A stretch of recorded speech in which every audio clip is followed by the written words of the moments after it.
गरुड़ पुराण कथा अध्याय 10 प्रायश्चित यानी पश्चाताप और पाप से मुक्ति का मार्ग। पिछले अध्याय में आपने जाना कि पापों के प्रकार, उनके भयानक फल और उनसे बचने के उपाय क्या हैं। अब गरुड़ जी की जिज्ञासा और गहरी हो जाती है। वे भगवान विष्णु से पूछते हैं, हे प्रभु, यदि कोई मनुष्य अनजाने या जानबूझकर पाप कर ले तो क्या उसके लिए मुक्ति का कोई मार्ग है? क्या प्रायश्चित से पापों का नाश हो सकता है? कृपा करके प्रायश्चित और पाप से मुक्ति के उपाय विस्तार से बताइए। भगवान विष्णु गरुड़ जी की जिज्ञासा का समाधान करते हुए कहते हैं, प्रायश्चित का अर्थ और महत्व। भगवान विष्णु कहते हैं, हे गरुड़, प्रायश्चित का अर्थ है अपने किए गए पापों का पश्चाताप करना, उन्हें स्वीकारना और भविष्य में न दोहराने का संकल्प लेना। प्रायश्चित केवल बाहरी कर्म नहीं, बल्कि हृदय की सच्ची ग्लानि और भगवान के प्रति समर्पण है।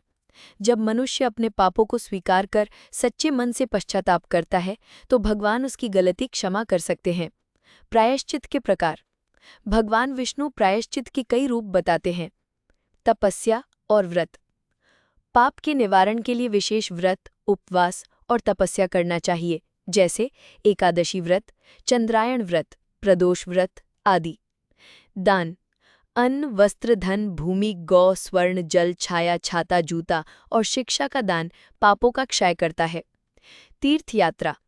गंगा, यमुना, नर्मदा, गोदावरी, कावेरी, पुष्कर, प्रयाग, काशी आदि तीर्थों में स्नान और पूजा करने से पाप नष्ट होते हैं। भगवान का नाम स्मरण और जप।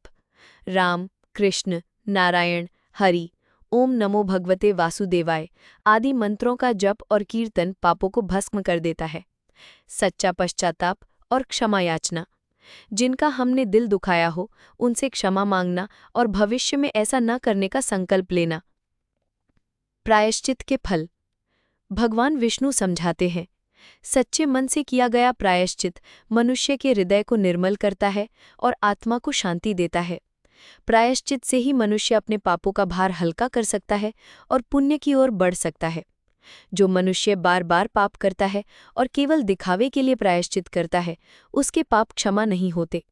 भगवान केवल उसी का पाप क्षमा करते हैं जो सच्चे मन से पश्चाताप करता है और भविष्य में सत्कर्म का संकल्प लेता है। कथा का संदेश।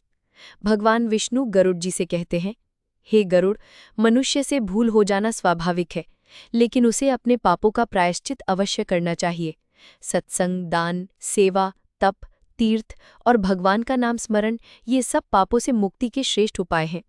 जीवन में सच्चाई, दया, क्षमा और भक्ति का मार्ग अपनाओ, यही मोक्ष का मार्ग है। इस प्रकार गरुड़ पुराण के 10वें अध्याय में प्रायश्चित, पाप से मुक्ति और आत्मा की शुद्धि के उपायों का विस्तार से वर्णन किया गया है।